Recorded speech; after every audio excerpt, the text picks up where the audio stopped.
I'm back with my guy, Bobby Garcia, Queen's Own, 40 Projects, You are Southside.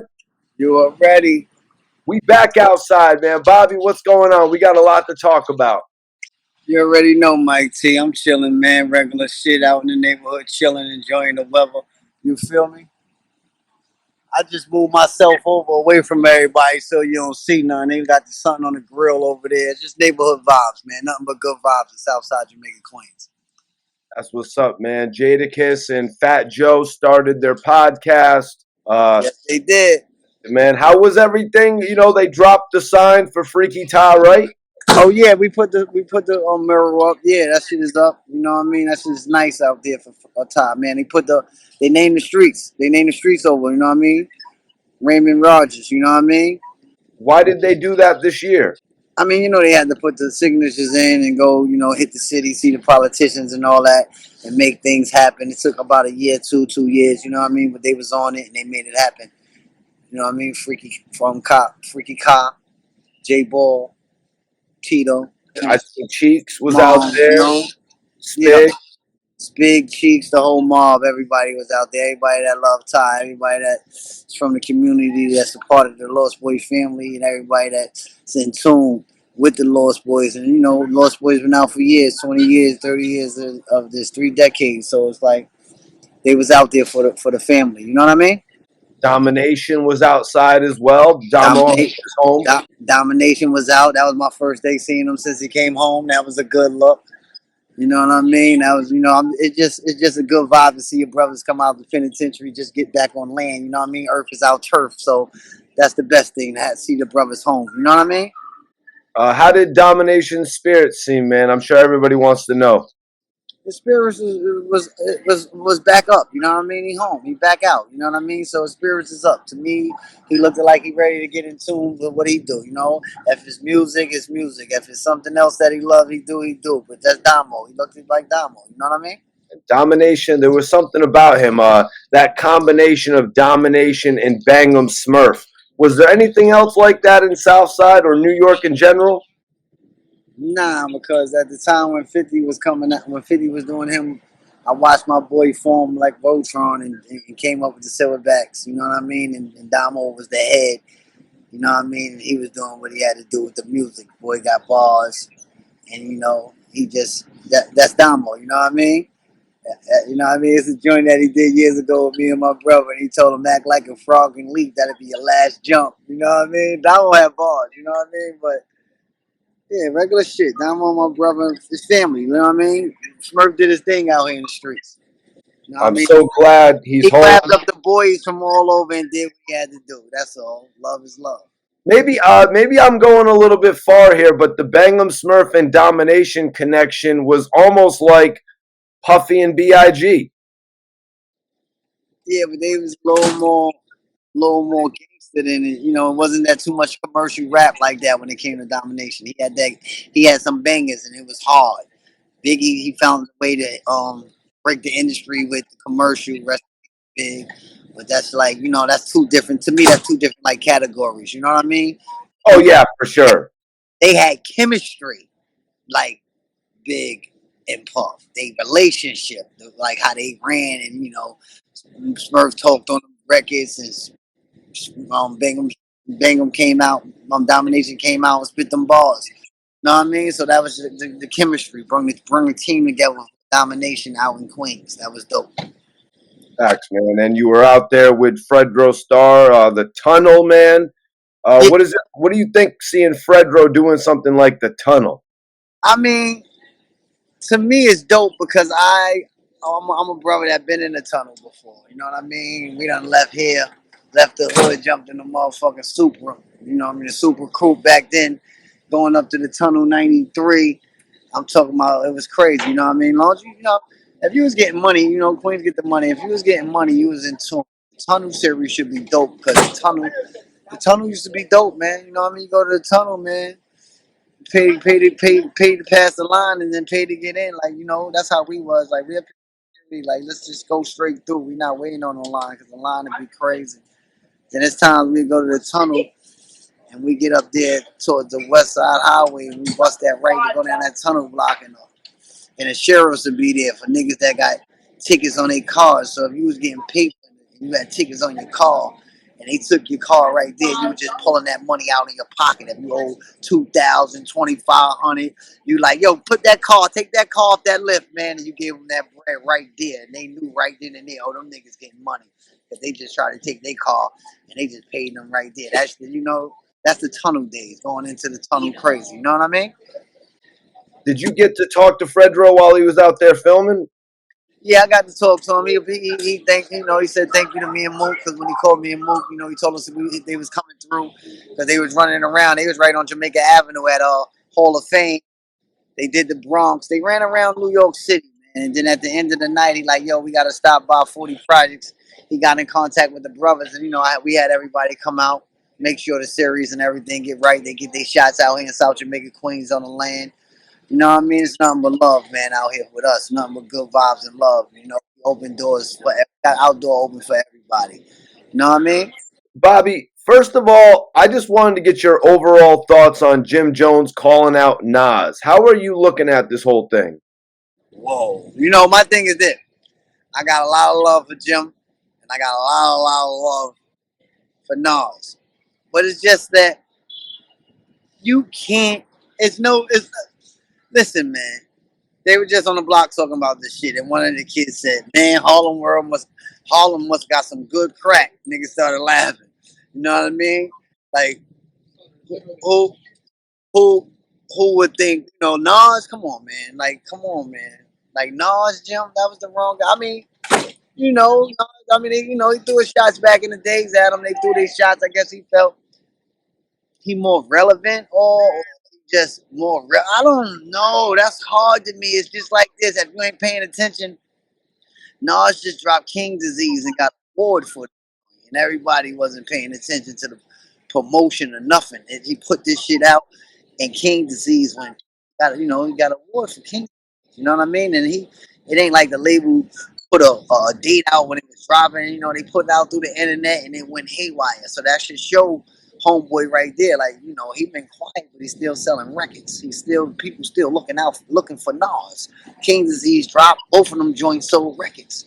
While everybody else trying to put YouTube shit out, you know what I mean? Dropping shit here, dropping shit there. Nas dropped something. He straight to the billboards with it. You know what I mean? But I don't know. That's crazy. You can't go against, you feel like you're more relevant and you can talk about Nas. Only thing I can say is Nas is being a bigger brother right now because he ain't saying nothing. He ain't intervening with the internet. He ain't going and he ain't falling victim because I guess Jim didn't poke the bear like that, so he just laughed at it. Because when you poke the bear like Nas, he eat the Nas, he eat the niggas. You know what I mean? So it's like, leave Nas alone. But we don't want him to pull out the ether. You know what I mean? We don't want him to pull the ether out. You know who did that beat? Ron Browns did that beat, and he from Harlem, Bronx area, Bronx, Harlem area. Harlem, that's Ron Browns, right? We from Harlem, right? Yes, Ron Browse is from Harlem. Yeah, Salute Ron Browse. I was actually just in the studio with him. facts. Him and Cheeks got that joint out too. Him, Cheeks, and Web Star. We were just in the studio all together too. They got a fire joint out. Shout out to Ron Browns, and on Web Star and everybody. Bobby, back in the day, Jim Jones and Nas, they were going at it, but Nas would never respond to Jim Jones, saying he didn't want to give Jimmy the energy. Why do you think he just doesn't want to respond to him? When you look at the billboards and you say this guy got 20 something songs that hit the billboards, this guy got about this many albums out, this guy went platinum 4 or 5 times, 3 times, whatever it is. In them categories, Jim don't fit them categories. He ain't got a platinum album. He ain't got as many songs as Nas from the billboards. And Nas is a lyricist. Jimmy is witty with it. You know what I mean? To me, I'm an artist. Nas is a lyricist. We all write lyrics, we all put shit together. But Nas is a lyricist. Like me, Jim is witty with it. He's witty with it. You know what I mean? Nas is a straight lyricist. You can't play with that boy. You know what I mean? That's all. The boy Nas is a lyricist and he fire. And he's so confident in himself. This is why he be quiet. He ain't gotta respond to no shit like that. he respect what Jimmy doing because they paved the way. You know what I mean? Certain artists paved the way for us brothers to do what we doing. Get what I'm saying? Jim Jones said he wanted to do this statistically. What do you think about Jim Jones saying what he did for Nas hasn't been done in his life? Saying he hasn't been this viral or talked about like this in his life. I mean, you gotta understand, Jimmy and them got the internet, the algorithm. They got the internet.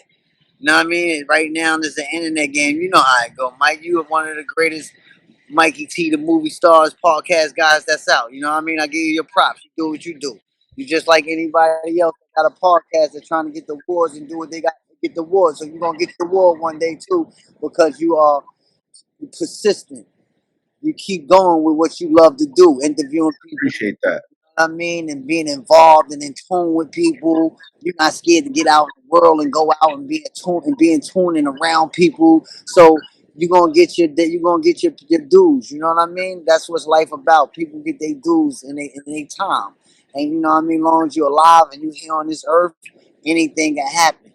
You know what I mean? That's how I take it. God is good. You know what I mean? I ain't the biggest artist in the world, but I'm me. I love what I do.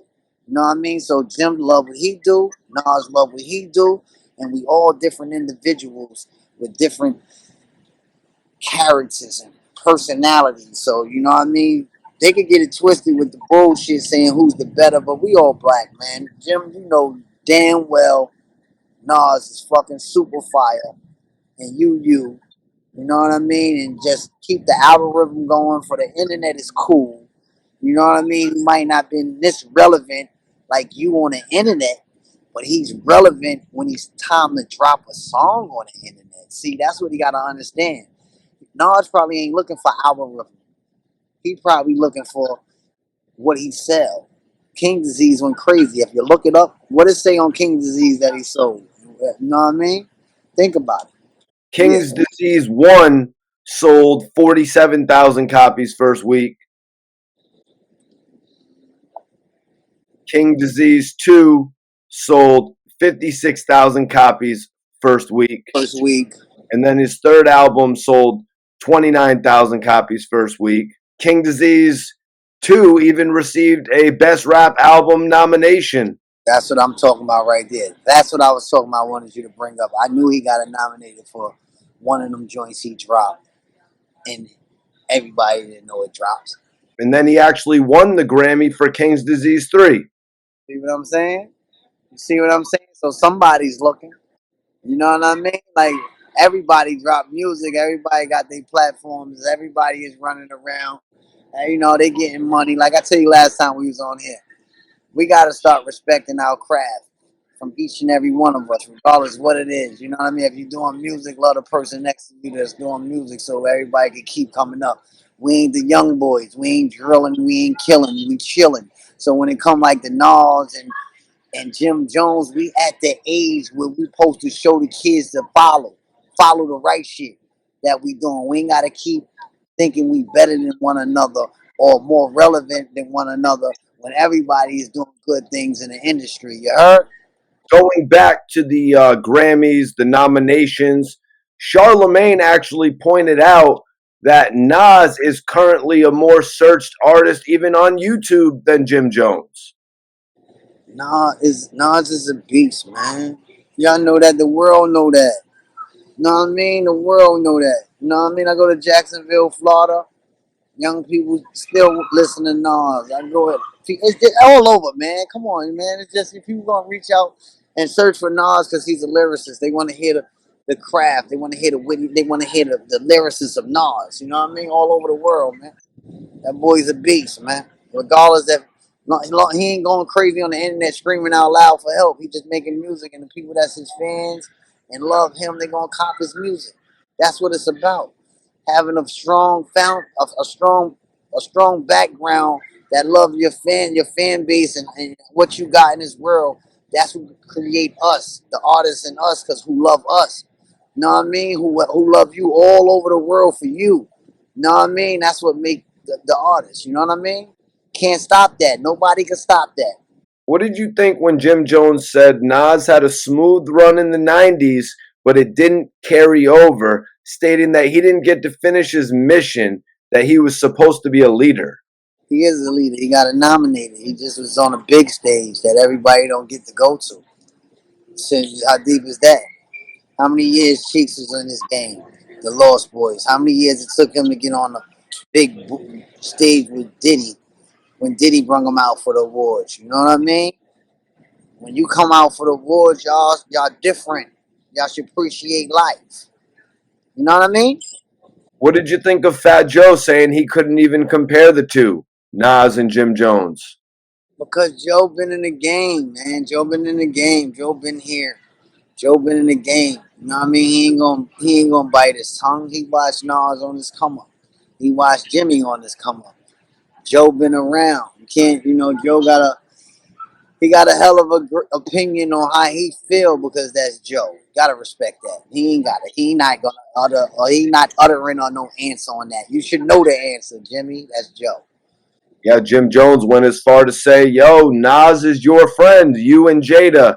He's going to be mad at you for this one. It ain't about a friend. It's about truth. It ain't about a friend. It's truth. You know what I mean? It ain't about a friend. It's truth. You know what I mean? Just you can have that feeling. Everybody can have a feeling. You know what I mean? Everybody can have a feeling they be the best in the world. I'm better than this. I'm better than that. But everybody not broadcasting on other people. So when he broadcast that about Nas, it's like, come on, man, watch your mouth. You know what I mean? There's a lot of people that love Nas. There's a lot of industry people that watch Nas come up and do the things that he did.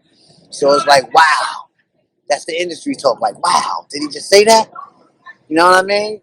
I know we know you relevant, but do you know who you're talking about? That's how that goes. Yeah, Fat Joe tried to change the subject, and Jadakiss was like, oh, man, you're changing the subject from like the hot topic. Like when things were really starting to get, juicy on the Jada and Joe podcast, man. So I think Jada and Joe got a good dynamic because it's like Jadakiss wanted that controversial talk. It's like we got Jimmy calling out Nas here. Yeah. Jada, Jada be wanting to hear that shit. Jada love that shit. Jada love to talk. It's just conversation to the grown men. You feel me? Just conversation. You know what I mean? And everybody got an opinion. You know what I mean? That's all it is. Conversation. What do you think about Memphis Bleek, Jay-Z, the whole thing about Jay-Z writing Memphis Bleek's verse on Coming of Age on the Reasonable Doubt album? Yo, I'm gonna keep it real with you. I bumped into Memphis Bleek a couple, probably a year or two ago. Me Cheeks and at that strip joint. We was out in Brooklyn. Me, Memphis is a good brother. It's like when he came out back in the days and he spit what he spit. Ain't nobody was thinking if Jay-Z wrote it or not. You know what I mean? We didn't care about that. He delivered it right. Just like what Drake do nowadays, 2025. So why are we worried about if Jay wrote Meek joint, Memphis Bleek joints? He delivered them right. He was the young boy of the crew, and Jay-Z put him in his game. So only thing he could do is accept everything. You know what I mean? He ain't got to pay attention to the world saying who wrote it. That's a couple years ago, 2 decades ago. And Memphis Bleek, he delivered them songs to the T, down to the guy that sounded like Scarface and was talking like Scarface. You know what I mean? So them guys was a hell of Pain in the ass. Salute Pain in the ass. yeah, salute Pain in the ass. I was around him too. So that's what I say. You know what I mean? God is good. You know what I mean? So just that feel alone, that circle alone, that Camp was eating and Jay-Z made a way for a group of brothers to do what they got to do to get in the industry, and they had to get that paper to take care of their family. That's where I'm at with it. I love to see a group get that bread, do what they do, and stay where they at. All right, hurry up back. Now, Bob, why do you think they did it like that back in the day? Because, Bleek was in his teens, 15, 16, 17, something around there. Why would Jay-Z actually write the verse for him? To make sure it came out correct. Jay-Z's, you know what I mean? That's all. It's just like Biggie writing for Lil Cease. Rest in peace to Big. Cease is my man. they say Big was writing for everybody and doing what he had to do. It's just like making sure your team and your team, your organization of your crew, everything is right and the music come out right. Ain't nothing wrong with a little guidance to get your craft together. We all learn from somebody. So ain't nothing wrong with that. So shout out to Memphis Bleek because he did a hell of a job on that album. Shout out to the whole Rockefeller. Shout out to Jay and them. And shout out to every team down to Bad Boy. Anybody that got bread to take care of their families with their entity, you got to thank God for that. Let's go, Mike. Hell yeah, man. Next thing I gotta know is, did Jay-Z title the album Coming of Age? Yeah, because listen, he's coming in the game. He's growing in the game. And then he got a young boy on there spitting. Like, just think about the reflection of what he was spitting. That Jay-Z was living that life too. So it was like, man, you was living that right, Bleak.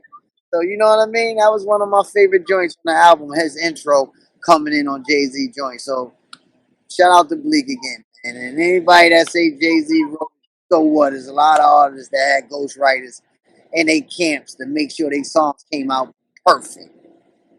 Major salute to Memphis Bleek. Go check out his podcast, Rock Solid. Little title's a little bit of a pauser. Rock Solid. Rock Solid podcast. Yeah. Oh man, you're funny, you're funny, but ain't nothing really. Yeah, a little pause on that podcast, but now, I probably gotta get over there to Rock Solid. Fuck with my boy. Talk some stories with Bleak about the Lost Boys and my side. Never know, Mike. You know what I mean? That's Hey, how. hey, yo, Bleak. What's better? What's better than making money? Yo, Bleak, what's better than money? Waking up. I mean, what's better than money? Waking up, and when you wake up, stay woke. You know what I mean, Mike? Facts. Yo, I want to ask you one more thing, Bobby. Another hip hop guy is actually getting into podcasting, Tony Yayo.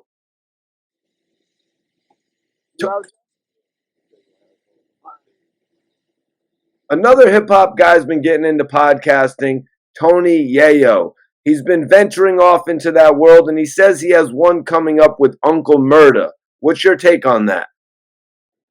I mean, they gotta do something, man. You know they on their international tour running around Moscow and all that with 50 right now and doing what they doing.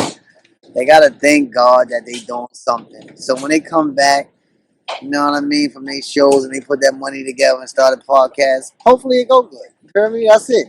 But everybody want to jump into something in the field of what everybody's doing because everybody got a podcast, everybody want to blog, so they want to get in where they fit in, Mike. You know what I mean? So what can we say?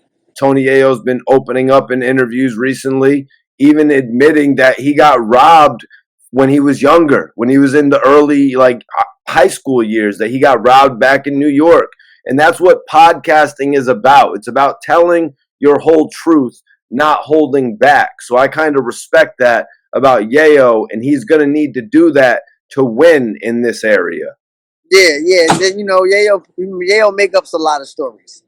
You know what I mean? Like ain't no funny shit or nothing, but he be saying some shit that be having me laughing. That's my nigga. You know what I mean? Cause I don't know. I wouldn't even say no. I don't know. He said he got robbed. That's his story.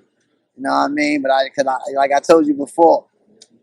You know what I mean? When it comes to this industry shit, the world of Queen say G Unit. You know what I mean? But G Unit wasn't on every crack block where niggas is getting money and real dangerous. That's music.